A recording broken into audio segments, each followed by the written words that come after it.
जी, जो हम चाहते हैं हमें ईश्वर नहीं देते तो मन में थोड़ा सा संशय होता है, हम हमें क्यों नहीं दिया, या जैसे हम चाहते थे वैसा देखो, क्यों नहीं एक हुआ। बात मान लीजिए,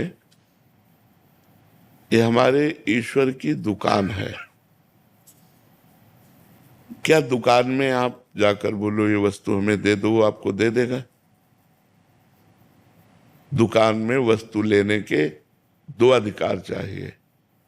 पहला अधिकार अर्थ का, आपके पास रुपया होना चाहिए तो आप दुकान से वस्तु ले सकते हैं, या आप घर वाले होने चाहिए। घर वाले होने चाहिए तो घर वाले हैं तो आप गए, बोले भैया वो जरूरत है, जरा हमारे वो सामान देना, तो वो बिना तौल के उतने अपने जितने दे देगा। पैसे से मतलब नहीं। क्यों? क्योंकि घर वाला है। आप दो में से कौन हो? ना आप हरि के घर वाले बने और ना आपके पास तपस्या रूपी धन है, तो आपकी कामना कैसे पूर्ति हो जाए? आप बोलिए, कैसे पूर्ति हो जाए? मेरे ईश्वर की दुकान में है सबका जीवन खाता। अब आप बोलिए कैसे आपकी कामनाएं पूर्ण हो? आप अनुष्ठान कीजिए, आप तपस्या कीजिए, आप भजन कीजिए और मांगिए, देखिए पूर्ण होती है कि नहीं होती। न तपस्या है, न भजन है, न साधना है, और ना हरि को अपना मानते हो, तो फिर किस अधिकार से तुम्हें भगवान दे दें? क्यों दे दें तुम्हें? तुम ही प्यारे हो क्या? पूरा जगत उनका बच्चा है, जड़ चैतन्य सब उनका बच्चा है। तुम तो मांगना जानते हो, लेकिन पशु पक्षी कितनी योनियां जो बेचारे मांगना नहीं जानते, और हरि उनकी पूर्ति करते हैं कि नहीं करते? कौन सा आप देखो, पशु पक्षियों को देखो, कितने स्वस्थ पुष्ट एकदम सुंदर दिखाई देंगे। हरि सबका पोषण करता है, उसका जब चराचर जगत बच्चा है। लेकिन अगर मांग, तो मांग दो से ही पूर्ति होती, या तो तुम्हारे पास धन हो या तुम दुकान वाले के घर वाले हो। तो आप हरि को यदि अपना मान करके प्यार करते हो तो मांगना बनता है, या इतनी तपस्या हो, आपके पास अनुष्ठान हो, जप हो, तो जो मांगोगे वो मिल जाएगा। अब दोनों में से एक भी नहीं है। लोगों को मांगना भी नहीं आता। ठाकुर जी के पास जाते हैं, बोलते हैं मैं एक भोग लगाऊंगा, हमारा काम कर दो। ठाकुर जी से मांगना भी नहीं आता। ठाकुर जी को ठाकुर जी मानो यार, प्रभु को प्रभु मानो, और अपना स्वामी मानो, अपना प्रीतम मानो, अपना यार मानो, तो अभी काम बनने लगे। आप क्या सोचते हो? आपके परिवार में कितने लोग हैं? परिवार में कितने लोग हैं? 13। 13। 13। 13 तुझको अर्पण कर दो। क्या लागे मेरा, भी सारी बात बन जाए। वो ऐसे रीझता है। जैसे देखो, हमने एक बार उदाहरण में बताया था कि जैसे एक पिता मानो 4 बेटे हैं, और 4 बेटों को एक एक सेव दिया, पिता ने ही दिया। अब उसमें से एक बेटे ने दौड़ करके गोद पर चढ़कर कहा, पापा आप पाओ ना, और पापा के मुंह पे लगा दिया। अब पापा क्या करेंगे? उसके हाथ से सेव ले लिया और अपने हाथ से उसको पवाएंगे। अब जो दुलार इस एक को मिलेगा, वो 3 को नहीं मिलेगा। पिता की ही वस्तु तो दियम वस्तु गोविंदम, लेकिन हम दौड़कर भगवान को पहले भोग लगाया और फिर प्रसाद पाया, तो हम भगवान की कृपा पात्र बन जाएंगे। तो हम भगवान को अगर इस तरह से कि हम आपको 1 किलो लड्डू चढ़ाते, तो भूल मत करो, भगवान को लड्डू पेड़ा नहीं चाहिए। भगवान अनंत ब्रह्मांडों के स्वामी हैं, उनको तुम्हारा भाव चाहिए। तो भाव है नहीं, प्रेम है नहीं, तपस्या है नहीं, तो कामना क्यों पूर्ति हो? हमें बताओ ना, कैसे पूर्ति हो कामना की? अगर हम भगवान से कोई चाह पूर्ति कराना चाहते हैं, तो हमें 2 में से एक होना पड़ेगा। या तो भगवान के बनो, पक्का पूरा सबल, तेरा तुझको अर्पण, क्या लागे मेरा। या तो ये आओ, और या फिर तप करो, और फिर देखो कामना की पूर्ति होती कि नहीं। ऐसे कामना की पूर्ति नहीं होगी। ऐसे भगवान को कोसो मत। संपूर्ण सृष्टि भगवान का बच्चा है, और संपूर्ण सृष्टि को आवश्यक सामग्री भगवान सबको दे रहे। कामनाओं की पूर्ति के लिए आपको तप करना पड़ेगा, आपको भजन करना पड़ेगा। कामनाओं की पूर्ति के लिए आपको भगवान से प्यार करना पड़ेगा, तभी आप ले सकते हैं। जी। योगेंद्र उपाध्याय जी।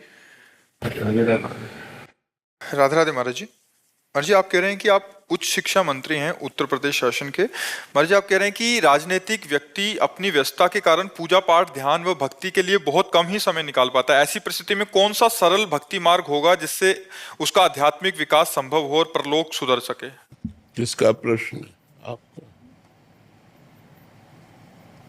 भगवान ने गीता जी में कहा यत करोषि,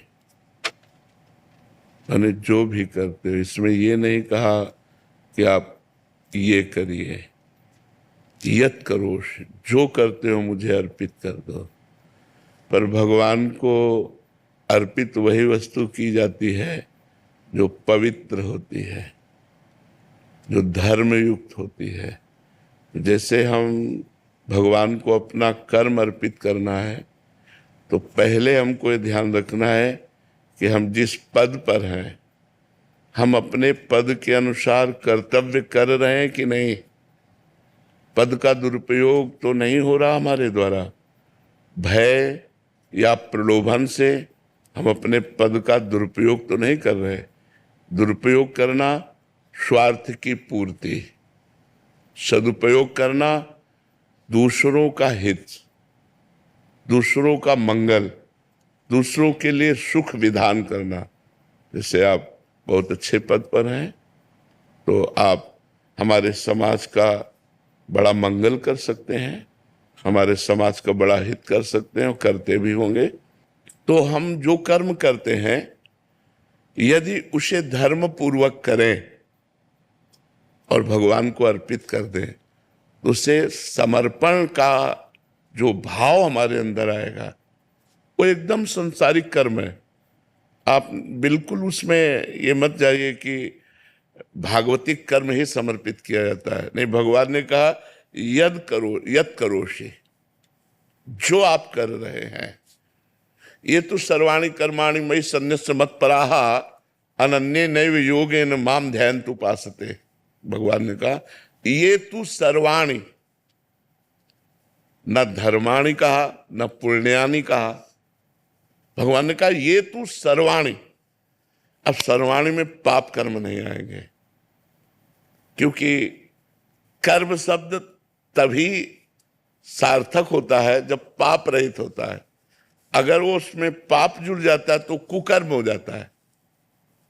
तो ये तू सर्वाणि कर्माणि, कुकर्म नहीं। अगर वो अधर्म युक्त हो गया तो पापाचरण अशुभ कर्म बन जाता है।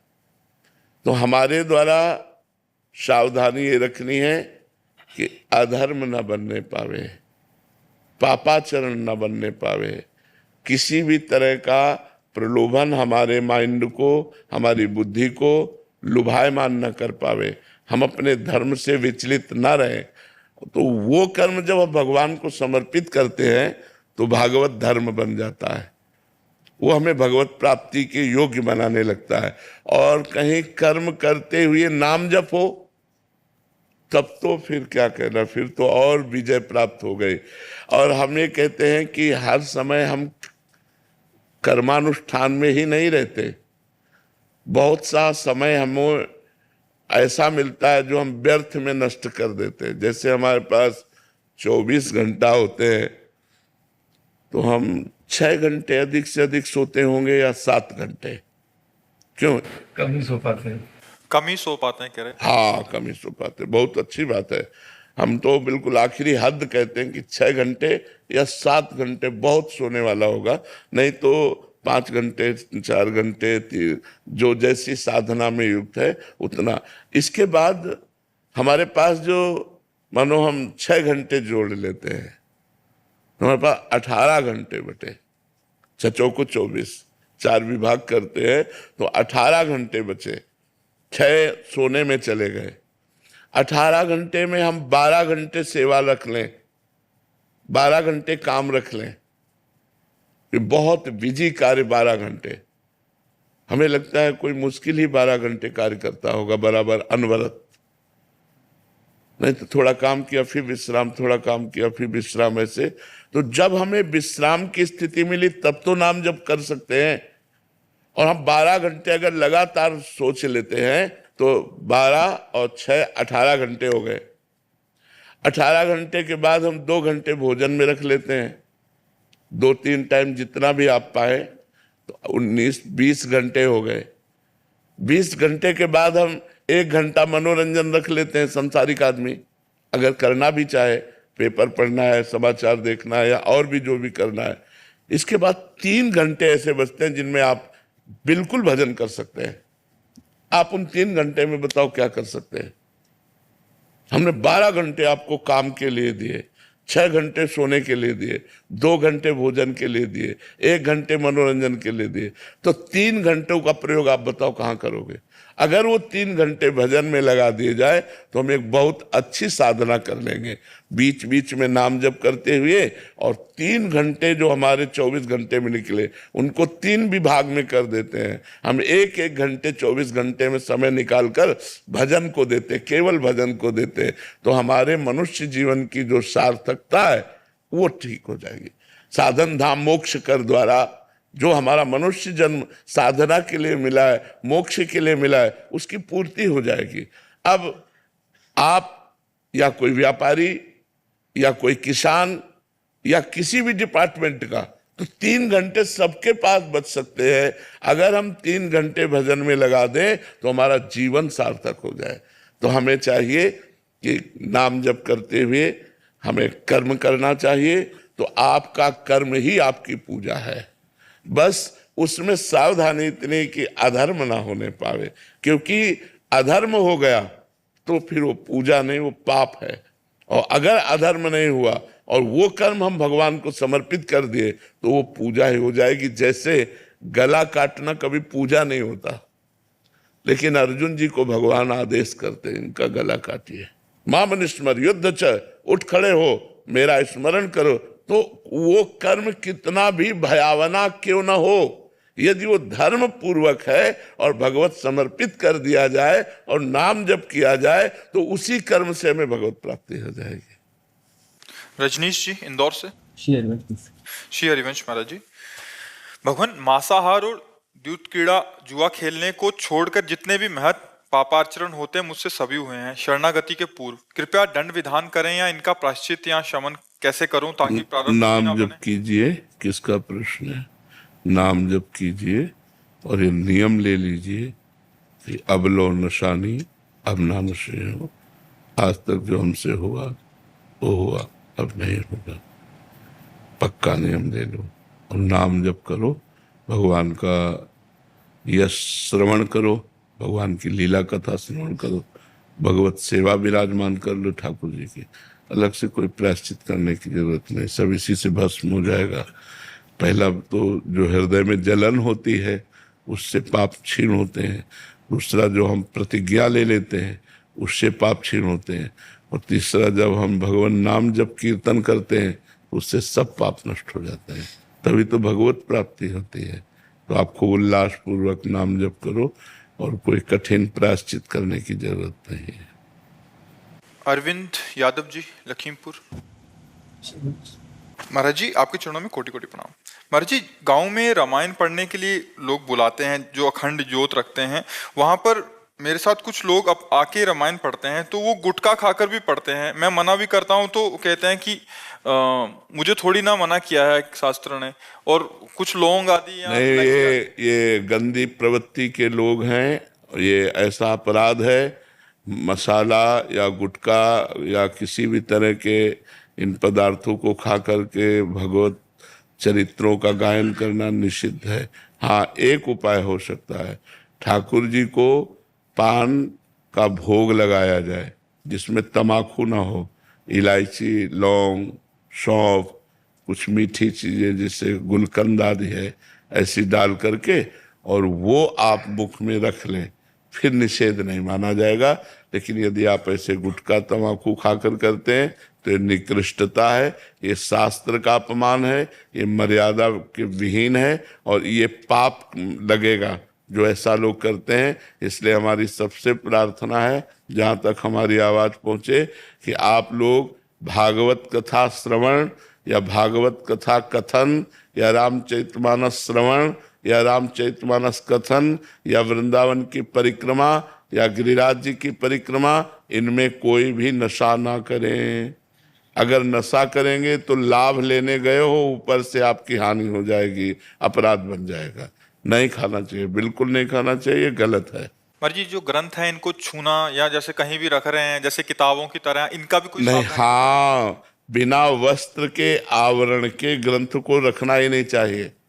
एक पीला वस्त्र या लाल वस्त्र, एक वस्त्र का आवर ऊपर से ओढ़ाना चाहिए वस्त्र को, और पवित्र रखना चाहिए। अपवित्र दशा में सदग्रंथों को नहीं छुआ जाता।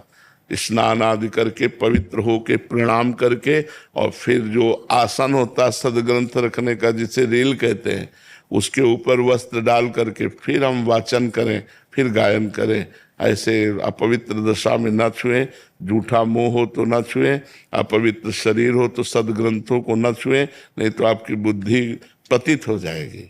इन चीजों को महाराज जी आजकल कोई मान ही नहीं रहा, मतलब बड़ी अपवित्रता सी फैल रही है महाराज जी। असली बात, भगवान का भय नहीं रह गया, धर्म का भय नहीं रह गया, ये भय नहीं रह गया कि हमसे पाप हो जाएगा। अब तो जो मन मावे सो कर रहे हैं, पूछो मत, क्योंकि बुद्धि भ्रष्ट हो गई है ना।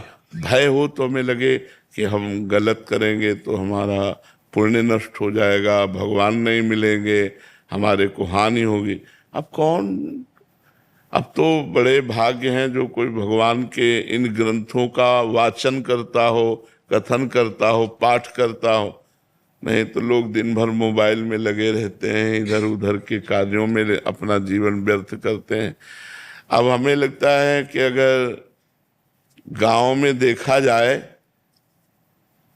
तो पहले जब हम बच्चा थे तो 2 4 6 जगह लालटेन जला करके रामचरितमानस का गायन होता था। 10 5 बूढ़े बैठे हैं, रामायण हो रही, कहीं भागवत कथा हिंदी की हो रही। अब देखा जाए तो हमें लगता है एको जगह ऐसा होना मुश्किल है पूरे गांव में। कहीं कोई मंदिर आदमी कर रहा हो तो कर रहा है, नहीं तो अब कहाँ, अब तो घर में टीवी चल गई है, जेब में मोबाइल है, तो ऐसा कोई, तो अब पवित्रता का ज्ञान नहीं रह गया है। अब शौचालय में वही मोबाइल लेकर के गए तो मोबाइल को स्नान तो नहीं करवाया ना, वैसे ही मोबाइल लिए रसोई में घूम रहे हैं, वैसे तो वो बुद्धि को पतित नहीं करेगा। तो आप इतनी सूक्ष्मता की बात कब देखें, जब शराब पी रहे हैं, मांस खा रहे हैं, अपवित्र भोजन पा रहे हैं, तो इन पवित्रताओं की तरफ देखे कौन। हमें तो अभी तक अनुमानतः बहुत कम ऐसे लोग मिल रहे हैं जो शराब नहीं पी रहे, मांस नहीं खा रहे, गलत आचरण नहीं कर रहे। अगर उनमें मिल भी रहे हैं तो बहुत सुधार पक्ष में है, सत्संग सुनकर तो वो मिल रहे हैं, और या जो बहुत अच्छे धर्म वाले गृहस्थ के यहाँ जन्मे वो मिल रहे हैं, नहीं तो प्राय नए बच्चे सब गंदे आचरणों में, गुटखा खाना, शराब पीना, बीड़ी सिगरेट पीना, ये सब गंदे आचरणों की तरफ बढ़ रहे हैं। जो धर्म से चलते थे वो लोग भी अपने आचरण बिगाड़ रहे हैं। कलयुग का बड़ा विचित्र प्रभाव चल, मतलब बहुत कम लोग होंगे जो नशा न करते हो, कोई नशा नहीं। बहुत कम लोग होंगे ऐसे जो कोई नशा न करते हो। बहुत कम लोग होंगे ऐसे जिन्होंने जीवन में कभी शराब अपनी जिह्वा पे नहीं रखी। बहुत कम लोग होंगे जो पराई माता बहनों की तरफ गंदी दृष्टि न की हो, या पराये पुरुष की तरफ गंदी दृष्टि न की हो। तो इन सब बातों को देखते हुए लग रहा है कि अगर हम सुधर जाए तो सुधर जाए, नहीं तो कलयुग का और प्रभाव बढ़ता चला जाएगा, वो हमको गिराता चला जाएगा, हम सब गिरते चले जाएंगे। और हम आज इसी को जीवन मान लिया है, अध्यात्म शून्य जीवन को जीवन मान लिया है। धर्म ग्रंथों के अनुसार चलना, संत वाणी के अनुसार चलना, परम पवित्र जीवन रखना, ये तो बहुत मतलब दुर्लभ चीज होती जा रही है। फिर भी सत्संग के प्रभाव से आज हमारा समाज बदल रहा है। आज हमारे समाज के नवयुवक जन बदल रहे हैं, उनके जीवन चरित्र अच्छे हो रहे हैं। ऐसा हमको यहीं बैठे बैठे सुनने को मिलता है, जब हमारे सामने नवयुवक जन बोलते हैं हमने सब त्याग दिया और हम अच्छे मार्ग में चल रहे हैं, तो हमें बड़ा हृदय में शीतलता होती है, अच्छा लगता है कि हमारी समाज सुधर रही है। अंजलि शर्मा जी मध्य प्रदेश से। राधे राधे। राधे राधे महाराज जी। महाराज जी, मेरा सवाल है कि जीवन की कठिन परिस्थिति में कैसे निपटें उस समय। नाम जप, जितना नाम जप होगा तो बड़ी से बड़ी कठिन परिस्थिति को भी आप आनंद पूर्वक सह कर लांघ सकते हैं। अगर भजन नहीं है फिर बुद्धि काम नहीं करेगी, चाहे जितना बुद्धि लगाओ भजन के बिना काम नहीं करेगी। भजन और भगवत कथा, ये दो में सामर्थ्य है कि बड़ी बड़ी विपत्तियों के समय को भी काट देगी। अगर हम भगवत कथा सुनने में रुचि रखें और नाम जप में रुचि रखें तो बड़ी से बड़ी समस्याओं का समाधान मिल जाएगा। खुद अनुभव की बात कहते हैं कि बड़ी बड़ी कठिनाइयों में, बड़ी बड़ी परेशानियों में भी जो आपको परेशान ना होने दे, दुखी ना होने दे, वो है भगवान का नाम। जो आपको नाम प्रिय हो वो खूब नाम जपिए, उसी से आपको अध्यात्म बल मिलेगा। उसी शीतलता से आप बड़ी बड़ी जो जलन है, ताप है, उनको आप पार कर जाएंगे। जासु नाम भव भेषज हरन घोर त्रय शूल। दैहिक, दैविक, भौतिक तीनों तापों को नष्ट करने की सामर्थ्य भगवान के नाम में। जासु नाम भव भेषज हरन घोर त्रय शूल। तीनों प्रकार के ताप, चाहे शारीरिक हो, चाहे मानसिक हो, चाहे दैविक, सब प्रकार के तापों का शमन करके, हृदय को आनंदित करके और संसार से उद्धार करवा दे, वो भगवान का नाम है। इसलिए नाम जप करो तो बड़ी से बड़ी कठिन परिस्थिति भी आपको परास्त नहीं कर पाएगी। ये भक्तों के चरित्र में देखो, देखो मीरा जी का चरित्र, कितना कठिन परिस्थिति, जहर तक पिलाया गया। देखो प्रहलाद जी का चरित्र, अग्नि में जलाया गया, जहर पिलाया गया, कितना कितना कष्ट दिया गया। देखो कितनी कठिन परिस्थिति ठाकुर हरिदास जी के ऊपर, 22 बाजारों में मार कोड़े उनकी खाल खींच ली गई। किस बात के लिए? केवल भगवान नाम जप। तो किसने संभाला? नाम जप ने। भगवान का नाम जप करते थे, उसी के बल से सब कुछ सह गए और पुनः बड़े बड़े सम्राट आकर उनके चरणों में घिरे, क्षमा याचना की। इसलिए नाम जप सबसे बड़ी सामर्थ्य है। गोपाल राम विलास गुप्ता जी। राधे राधे जी, राधे राधे महाराज जी। महाराज जी, अभी जो चर्चा हुई उसी के रिगार्डिंग का प्रश्न था कि आज समाज में विचारों, जीवन शैली और मान्यताओं के आधार पर विभाजन की प्रवृत्ति बढ़ती जा रही है। ऐसे में सामाजिक समरसता और सद्भाव को वास्तविक रूप में स्थापित करने के लिए व्यक्ति को मतलब क्या करना चाहिए, क्या व्यवहार अपनाना चाहिए, या हमें अपने आप में क्या परिवर्तन लाना देखो चाहिए? हम खूब उच्च स्वर से कहते हैं, जब तक आप अध्यात्मवान नहीं बनोगे तब तक सुधरने वाला नहीं। ना आप सुधरोगे ना समाज सुधरेगी। आपको अध्यात्मवान बनना पड़ेगा, आपको पवित्र भोजन पाना पड़ेगा, पवित्र आचरण करना पड़ेगा, पवित्र ग्रंथों का स्वाध्याय करना पड़ेगा, पवित्र संतों का संग करना पड़ेगा। इसी से सुधरोगे। अन्यथा अगर ये कोई समझे कि हम समाज को धन देकर या भोग सामग्री देकर या सुविधा देकर सुधारा जा सके तो असंभव है। भाई भाई में, पिता पुत्र में, पति पत्नी में आज प्रेम नहीं रह गया। आज दिखाई नहीं देता, प्रेम नहीं दिखाई देता। पति संशय में है अपनी पत्नी पर, पत्नी संशय अपने पति पर। माता पिता को लगता है पता नहीं जीवन हमारा कट पाएगा कि नहीं कट पाएगा बच्चों के बीच में, जो वयोवृद्ध हो गए हैं। मतलब बड़ा संकटपूर्ण आज हमारा समाज होता जा रहा है। नए बच्चे उद्दंडता की मूर्ति होते जा रहे हैं। असभ्य बर्ताव करना, नशा करना, इधर उधर की गंदी बातों में चित्त देना। तो बड़ा समाज का ऐसा जो कुछ हिस्सा सुधर रहा है, वो संत समागम, जो संतों की बात सुन रहे हैं, अपने आचरणों में उतार रहे हैं, वही सुधर रहा है। नहीं शेष मनमानी आचरण हो रहे हैं। बहुत से लोग तो हमारे पास आते नहीं इस बात से कि हम जाएंगे तो बाबा छुड़वा देगा, नशा छुड़वा देगा, गंदी बातें छुड़वा देगा। जब तक संत संग नहीं होगा, शास्त्रों का स्वाध्याय नहीं होगा, आध्यात्मिकता नहीं होगी, तो हमारे समाज में प्रेम नहीं है। यार मतलब हमारी यही समझ नहीं आता, भाई भाई से प्रेम नहीं कर रहा।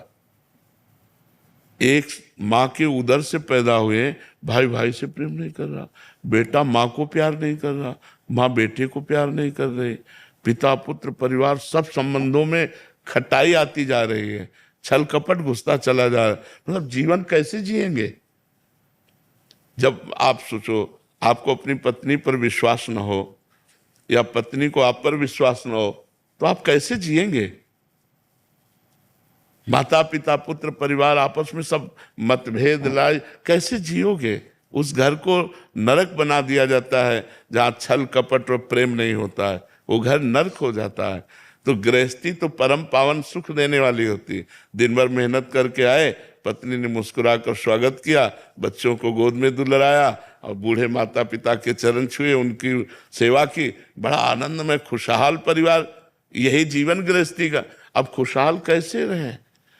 सब सुविधा है लेकिन अपने भाई से द्वेष है, अपने भाई की उन्नति सहन में नहीं आ रही, अपने भाई की। तो हमें तो बड़ा आश्चर्य लगता है कि कलयुग महाराज की बड़ी विचित्र लीला। कलह है, पति पत्नी में झगड़ा, भाई भाई में झगड़ा, मतलब बहुत विचित्र दशा है। अगर संभला जाए तो आनंदमय जीवन हो सकता है, नहीं तो बड़ा आश्चर्यमय है।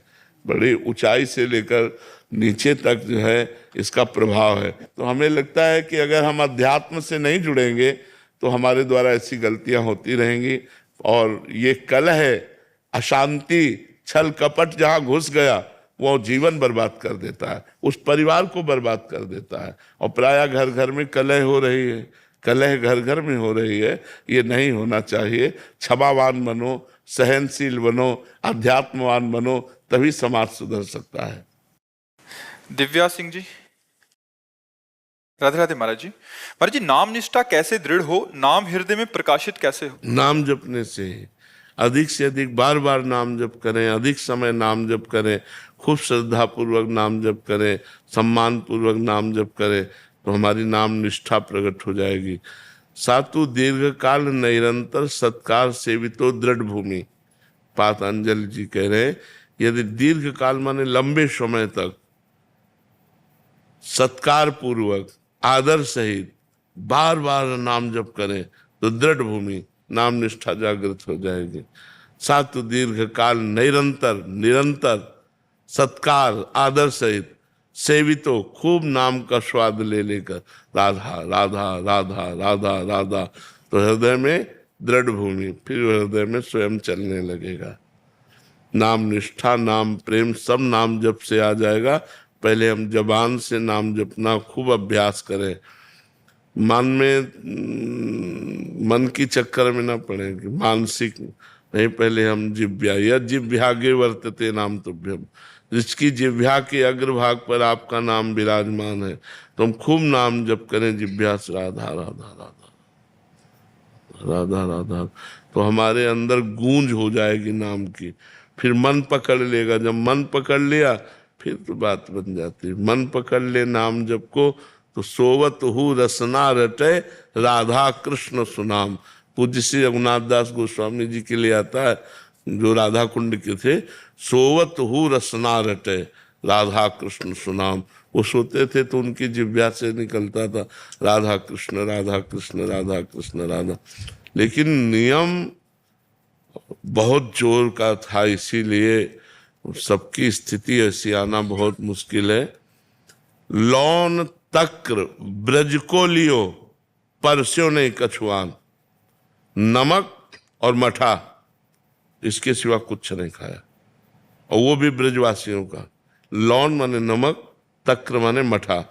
लौन तक ब्रज को लियो परस्यो नहीं कछुआन। रघुनाथ दास गोस्वामी जी के लिए आता है, केवल छाछ और नमक डाल करके वही लेते थे 12 महीना, बस इतना ही आहार था। सोचो, केवल छाछ और नमक डाल कर लेते, तब उनके सोवत हो रसना रटे राधा कृष्ण सुनाम। हर्ष जी गुजरात से। राधे राधे गुरु जी। राधे राधे महाराज जी। महाराज जी, क्या भगवत प्राप्ति होने से पहले साक्षात भगवान का दर्शन होना संभव है? वैसे हम ये कह रहे हैं कि भगवान कभी भी किसी को भी मिल सकते, इसमें हम संशय नहीं करते, पर बिना भगवत प्राप्ति की योग्यता है भगवान है तो सब जगह, दिखाई थोड़ी देंगे, कोई कण ऐसा नहीं, भगवान ही कण बने हुए हैं। तो भगवान की प्राप्ति की योग्यता आती है अंदर, तब भगवान दिखाई देते हैं। देखो जैसे जो श्री कृष्ण रूप अर्जुन के साथ है, हम उसे नहीं देख सकते, पक्का हम नहीं देख सकते। और जिसे अर्जुन श्री कृष्ण रूप को देख रहे हैं, वो विराट रूप को नहीं देख सकते। विराट रूप के लिए दिव्य दृष्टि दी ना, तब उन्हीं श्री कृष्ण में विराट का दर्शन हुआ, वही श्री कृष्ण विराट रूप में दिखाई दिए। हमको वही श्री कृष्ण नहीं दिखाई दे रहे जो अर्जुन के सारथी है। अर्जुन को वो श्री कृष्ण तो सहज दिखाई दे रहे, लेकिन विराट रूप नहीं दिखाई दे रहा। विराट रूप के लिए उनको दिव्य दृष्टि प्राप्त करनी पड़ी। तो कण कण में भगवान है, पर जब तक हमारी योग्यता नहीं होगी तब तक हमको नहीं मिल। अब ऐसे कोई कि हमें भगवान मिल गए तो हम उसको भी प्रणाम करेंगे, क्योंकि किसी भी तरह भगवान से जुड़ने की बात करें तो प्रणाम, लेकिन बिना योग्यता के।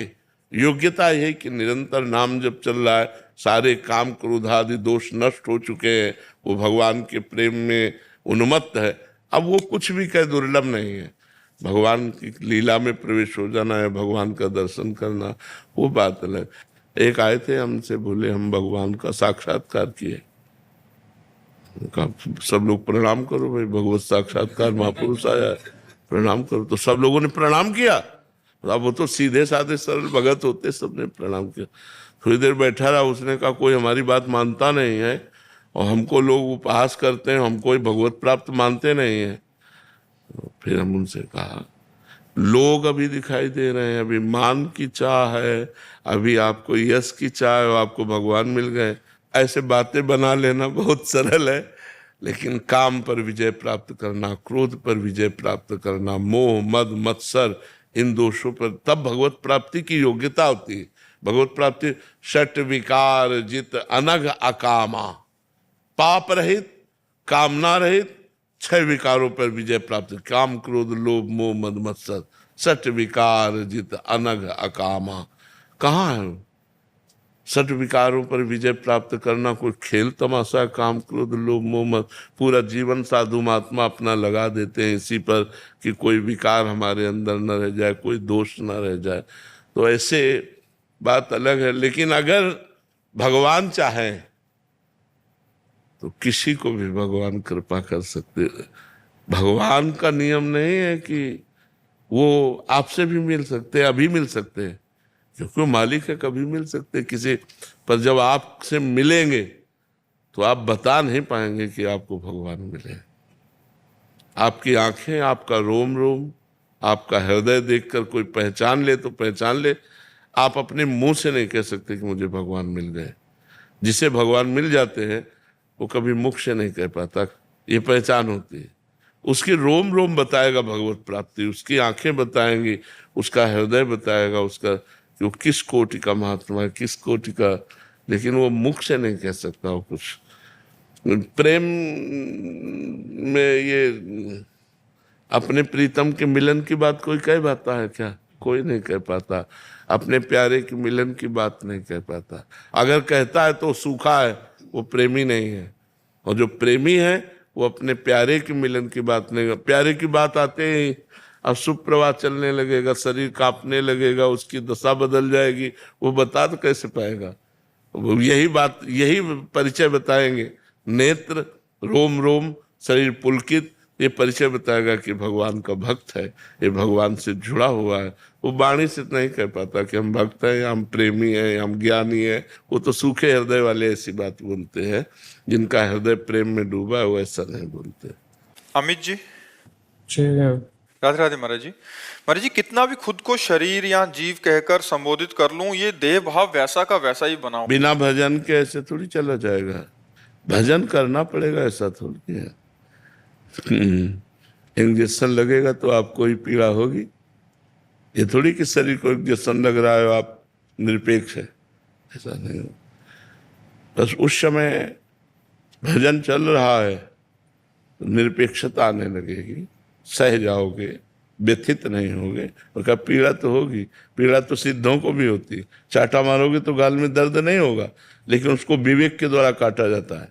शरीर का प्रारब्ध था उसको शांत। ऐसी एक स्थिति आती है अवधूत स्थिति, जिसमें शरीर की शुद्ध नहीं है, वो तो बहुत बड़ी स्थिति है। तो खूब भजन करो, भजन से ही परिपक्व होगे। जितना भजन करोगे उतना मोह नष्ट होता जाएगा, जितना मोह नष्ट होता जाएगा उतना ही आप निरपेक्ष होते जाओगे शरीर से।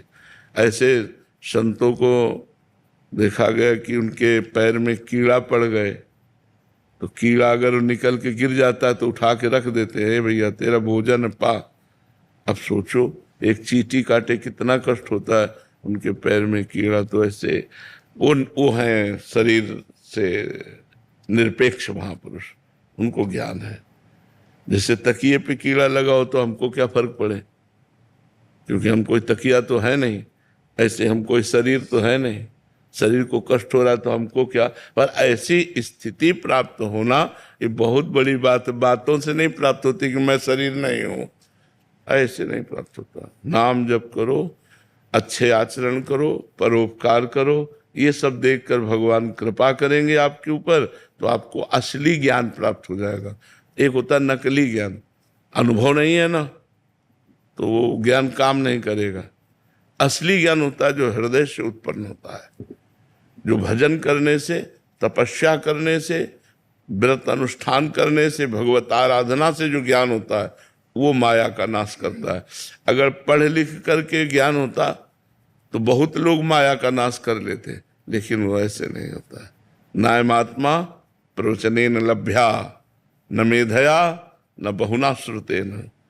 ये आत्मज्ञान न बहुत प्रवचन करने वाले को होता है, न बहुत सुनने वाले को होता है, न बहुत बुद्धिमान को होता है। आत्मा जिसे वर्ण कर लेती है उसे होता है। तो खूब डट के भजन करो, तब शुद्ध ज्ञान प्राप्त होगा। अदिति जैन जी मथुरा से। राधे राधे महाराज जी।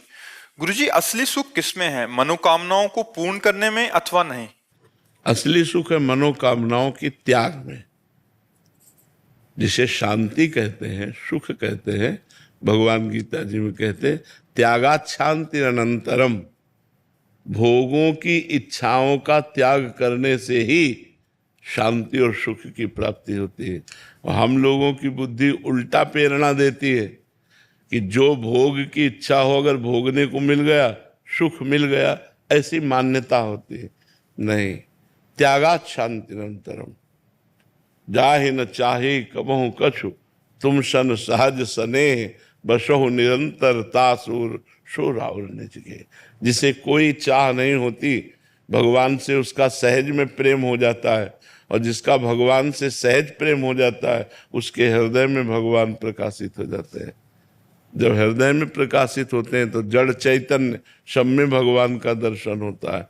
तो भगवत प्राप्ति से बढ़कर कोई सुख तो है नहीं। तो शांति और सुख की प्राप्ति कामनाओं के त्याग में है, ना कि कामनाओं के भोग में।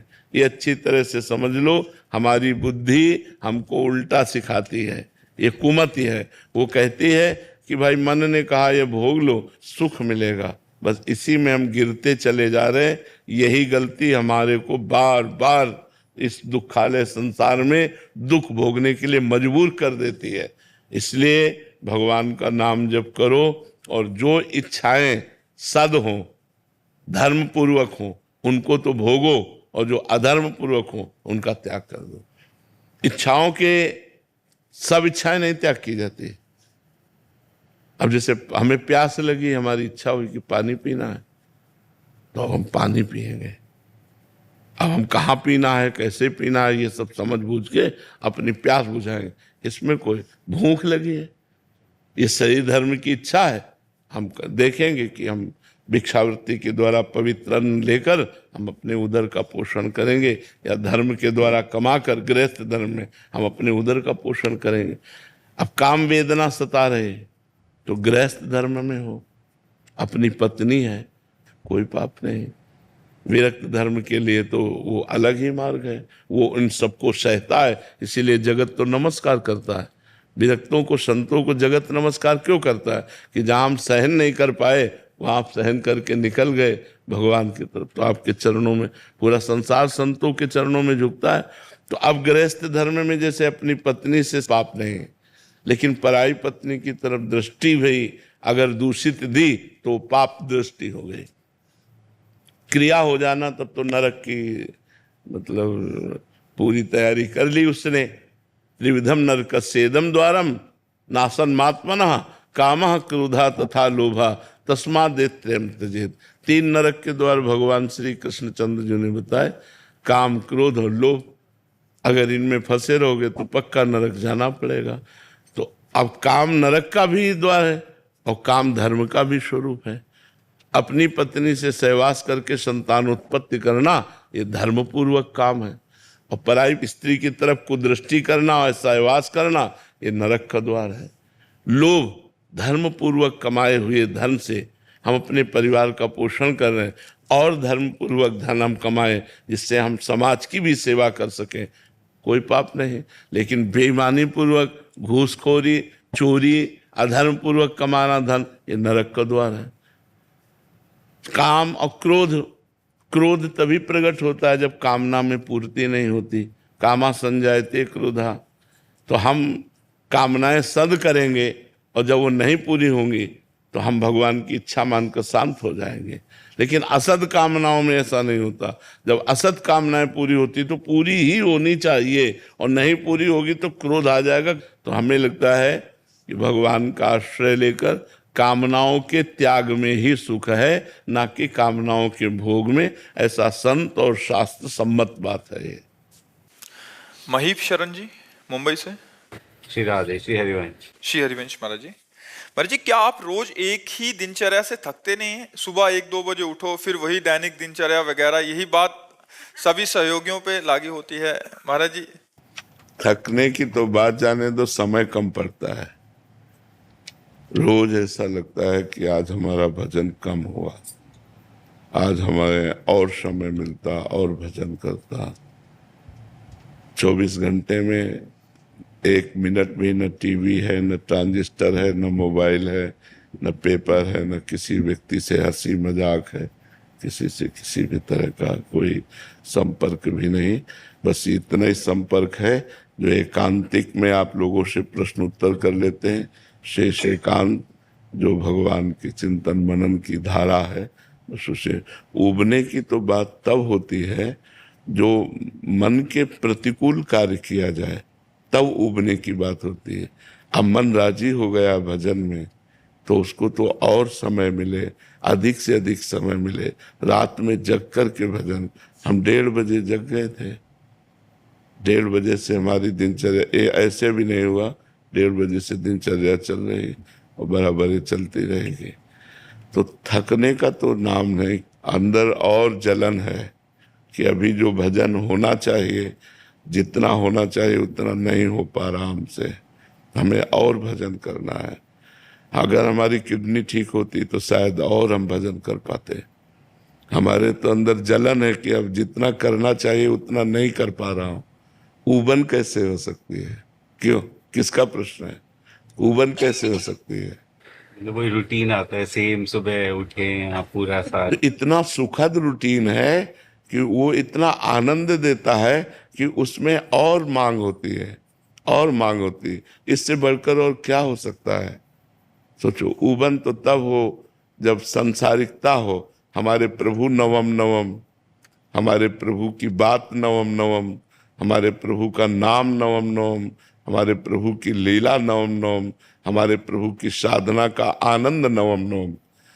नयो नेह नव रंग, नयो रस नवल श्याम वृषभानु किशोरी, नव पीतांबर नवल चूनरी, नई नई बूंदन भींजत गोरी, नव वृंदावन हरित मनोहर, नव चातक बोलत मोर मोरी, नव मुरली जु मल्हार नई गति, श्रवण सुनत आए घन घोरी, नव भूषण नव मुकुट विराजत, नई नई उरप लेत थोरी थोरी, जैसे हित हरिवंश आशीष देत मुख, चिर जीवो भूतल या जोरी। सब कुछ हमारे प्रभु का नया है। पुराना हो तो जी उबे, नाम नया नया लगता है, रूप नया नया लगता है, सब नवम नवम है। पुराना हो ना तो ये लगे यार बार बार रिपीट कर रहे हैं, वही थकान लगे। मुझे थकान नहीं, मुझे और नशा चढ़ता है, और जपूं और देखूं और गाऊं और रटूं और जगूं और रोऊं, ऐसा लगता है। तो हमें तो थकान तो महसूस नहीं होती, ऊबन भी महसूस नहीं होती गुरु कृपा से। बस यही लगता है कि और भूख लग रही है और भजन की, भूख लग रही है और प्रभु के लीला गायन की, प्रभु के लीला चिंतन की। तो इसमें ऊबन तो है। जी, संसारिक दृष्टिकोण से तो ये सब कि हम नया नया चीज देखना चाहते हैं। जैसे आप पूरे साल यही पीला ही डालना है अब तो लाल डाल सकते हैं, पीला डाल सकते हैं, काला डाल सकते हैं, तो यही तिलक लगाना है, उतना ही करना है श्रृंगार भी प्रभु का। तो इसमें उबन नहीं होती महाराज जी? नहीं, बिल्कुल नहीं होती। अच्छा, और क्या, चलो आज अमेरिका घूमने चलते हैं, आज बेंगलोर चलते हैं, पूरा साल 6 महीने वृंदावन में इसी कुटिया में रहना। हाँ, नहीं, उबन नहीं होती। ये कुटिया तो बहुत बड़ी, हमको तो रसोई जितना भी मिल जाए तो एकांत में समय व्यतीत करने, बस चुपचाप निरंतर चित्त को प्रभु में जब लगा देते हैं ना, तो सब बाहरी बातें अच्छी नहीं लगती। तो अब वो चीज जो बचपन से मिटाने में लगे थे, गुरु कृपा से वो चीज मिट गई है, तो अब ये सब कुछ अच्छा नहीं लगता। महाराज जी, कल हम एक पद पढ़ रहे थे, आपकी यही स्थिति का वर्णन भोरी सखी जी लिख रही हैं। ऐसो दुख दीजे हिय माही, बिनु पद कंज छटा दृग देखें, को सुहावे नाही। नाम रटें दृग ढारें आंसू, छिन छिन अति अकुलाहें। काहू सो मिलिवो न सुहावे, बातन सो घबराहें। बस्ती छोड़ी एकांत बैठी वो, जग सब शून्य दिखाही। होरी ऐसे दुख बिनु प्यारी, जीवन जन्म बिठाई। बिल्कुल महापुरुषों की महाराज जी ऐसी स्थिति हो जाती है। बहुत सारे पद, बहुत सारे ऐसे विरह कि किसी कुछ अच्छा ना लगे, मतलब ये संसार अच्छा ना लगे, कहीं बस कोने में बैठ के रोती रहूं बस जी, समझ में आ रहा है आपको? और महाराज जी, एक इनका प्रश्न है कि महाराज जी, इतनी आपको साधना करते हुए समय हो गया है, और कुछ ऐसे दिन नहीं आए जिसमें आपको लगा कि चलो अभी घर चलते हैं वापस? कभी नहीं, गुरु कृपा से कभी नहीं।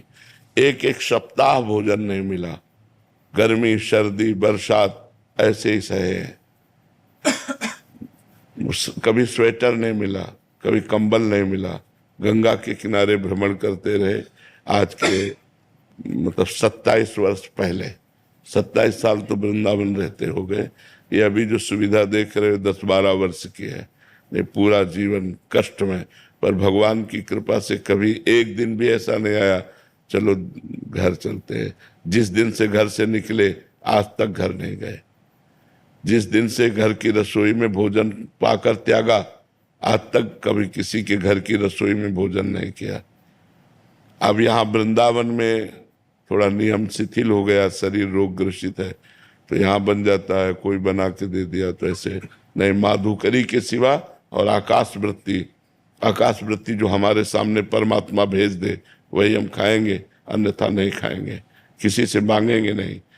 बहुत आनंद का विषय है। चूंकि अब आप लोग ऐसे संसार में लगे हो तो वहां से देखने पे लगता है कि यार हाँ ऐसा दुख को हमने अपना साथी चुना है, अपना मित्र चुना है। तो सुख की अगर चाह होती तो दुख से ऊब कर घर भाग जाने की बात होती। जब मैंने दुख को ही अपना मित्र माना है तो सुख की चाह ही नहीं है, सांसारिक सुख की चाह ही नहीं है। सुविधा ये सब, हम इन सुविधाओं के अधीन नहीं है। ऐसी फैसी ये सब सुविधा इसके तो आज शरीर रोगग्रस्त है, इसलिए इसे स्वीकार किए, नहीं उखड़वा को बाहर फेंकवा देते। हमारा स्वभाव ऐसा था। पर अब प्यास लगती है, पानी लिमिट में पीना है, इसके लिए हमें ठंडे वातावरण में रहना है जिससे हमें अधिक प्यास न लगे। और बोलने की सेवा है और इसमें प्यास लगती ही है। तो दुख को ही हमने अपना साथी चुना है, हमने कभी सुख की आकांक्षा नहीं की। जी जतिन जी दुबई से। श्री हरिवंश महाराज जी, महाराज जी, आपने कहा था कि 1 करोड़ नाम जप से शरीर निष्पाप हो जाता है, पर हम एक साथ इतना नाम जप नहीं कर सकते। रोज थोड़ा थोड़ा जाप करें तो क्या ये सब हमारे खाते में जुड़ता जाएगा? वैसे 1 करोड़ नाम जप कोई बहुत नहीं होता है, यदि लगन पूर्वक करो तो ज्यादा नहीं होता है। एक दिन में 3 लाख नाम जप किए जा सकते हैं। जब हम अधिक प्रयासरत होकर नाम जप करें तो एक दिन में 3 लाख नाम जप किए जा सकते हैं। तो 1 करोड़ कितने दिनों में होगा? लगभग 1 सवा 1 महीने में हो जाएगा। तो कोई खास बात नहीं है। अगर हम 1 लाख नाम रोज जप करें तो महाराज जी लगभग 3.5 महीने में। क्या इस जीवन को पवित्र करने के लिए हम 3.5 महीने नहीं लगा सकते? और 1 लाख नाम जप करेंगे तो आपको 10 घंटा कम से कम टाइम मिलेगा काम करने का भी। हम लगन लगावे ना, हम इतनी संख्या सोच करके परेशान क्यों हो जाते हैं? अरे अगर हम श्वास श्वास कई कई नाम जप करें तो बिना प्रयास के 1 करोड़ हो जाएंगे, कोई प्रयास करना नहीं पड़ेगा। और देखो 1 करोड़ ये तो बाहरी बात है। अगर हम आर्त होकर आंसू बहाते हुए 10 बार भी राधा राधा बोलेंगे ना तो 1 करोड़ वाले को मात कर देगा। 1 करोड़ की एक संख्या पूरी की तो एक रो के जप रहा, किशोरी जू ठाकुर जू मुझे दम से कुछ नहीं हो पा रहा, राधा राधा राधा राधा। तो जो करोड़ नाम से होता ना 10 नाम से भी हो जाएगा। एकदम कनेक्शन मिला करके अगर एक नाम लिया जाए तो करोड़ नाम को फेल कर देगा। एक नाम त्रैलोक हितारे, पर वो कनेक्शन पूरा अंदर का पूरा चिंतन प्रभु में, पर वो अभ्यास करते करते होता है, ऐसे थोड़ी हो जाता है। तो अगर हम अभ्यास करें तो 1 करोड़ बहुत नहीं होता है। और जो हम नाम ले रहे हैं वो हमें पवित्र कर रहा है, विश्वास करो। गंगा जी में जो पवित्रता है, पापनाश शक्ति है, वो भगवान के चरणों से ही है, क्योंकि गंगा जी भगवान का चरण धोवन है। तो भगवान के नाम में अपार सामर्थ्य है। यदि हम भगवान का नाम जप कर रहे हैं तो अपवित्र पवित्रो वा सर्वावस्थांगतो पिवा यह स्मृत पुंडरीकाक्षम सवायाभ्यंतर शुचि। वो वाह है और अभ्यंतर, भीतर और बाहर दोनों से पवित्र हो जाता है जो भगवान का नाम जप करता है। तो अधिक समय नाम जप करते करते कार्य करो, अभ्यास कर लो। जो कार्य करना है नाम जप करते हुए करो। बिना माला के, बिना काउंटर के भी तो जप होता है। भगवान से कह दो आप गिन लेना, आप गिन लेना, हम तो धुआंधार जप रहे हैं, राधा राधा राधा राधा राधा। महाराज जी कनेक्शन कैसे बनाया जाए भगवान से? जो बनना चाहिए वो बन नहीं रहा है। हाँ, बनना चाहिए, वो बन नहीं रहा। पहले कनेक्शन कटे ना। मैं महाराज जी मैं रहता हूँ दुबई में, तो वहाँ अकेला रहता हूँ, फैमिली मतलब कि मैं और हस्बैंड वाइफ है। इससे कोई फर्क नहीं पड़ता कि आप दुबई में रहे, आप अमेरिका में रहे, आप हमारे गोपाल जी की भूमि में रह रहे हैं, हमारे भगवान की भूमि में रह रहे हैं, इससे कोई फर्क नहीं। देखो, देश और उद्देश्य इसमें अंतर है। देश कोई भी हो सकता है, लेकिन उद्देश्य हमारा यदि भजन है तो हमें कोई नहीं टाल सकता, कोई नहीं हटा सकता। उद्देश्य सही था तो विभीषण जी ने रावण के अत्याचारी लंका पर रहते हुए भी ऐसी महान भक्ति की कि भगवान ने कहा तुम सारीखे संत प्रिय मोरे, धरो देह नहीं आन निहोरे। तो दुबई और अमेरिका और हॉलैंड और थाईलैंड में इससे क्या फर्क पड़ता है? कहीं भी शरीर रहे, हम भगवान का नाम जप करेंगे, हम खान पान पवित्र रखेंगे, हम व्यभिचार नहीं करेंगे, हम शराब नहीं पिएंगे, हम गंदी बात नहीं देखेंगे, गंदी बात नहीं सुनेंगे, गंदी बात नहीं बोलेंगे। बढ़िया हो, क्या परेशानी है? कोई हमें परेशानी नहीं है। हम कितने आपको ऐसे भक्त बताएं कि आप आश्चर्य मानेंगे। अमेरिका में रहते हैं और शिष्य है, और वहाँ अमेरिका में वृंदावन रस रीति का भजन कर रहे हैं। तो आप विचार कर सकते हो कि ऐसे भोग विलासी देश में भी रह करके वो भोग विलास का त्याग करके और भजन कर रहे हैं।